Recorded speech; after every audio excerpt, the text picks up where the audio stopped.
What's wrong with the world? What's the crisis in the world? I think there is two different levels for the crisis. There is an objective level, which is the crisis of capitalism today, the financial crisis and all that. And I think there is also a subjective crisis, which is not immediately the same thing. There is something like a disorganization of life, a disorganization of thinking, an obscure vision of the future.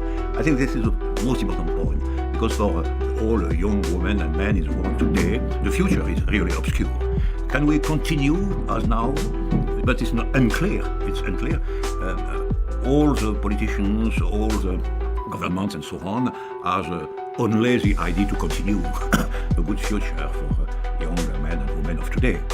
So the philosopher also to say, okay, there is a crisis, but if we cannot modify immediately the objective crisis, we can modify the subjective level of the crisis and to propose new ideas, new vision, new forms of life for humankind. Can you tell us what sort of new forms you're thinking of? New form of thinking? I propose to say that we must define a new form of freedom.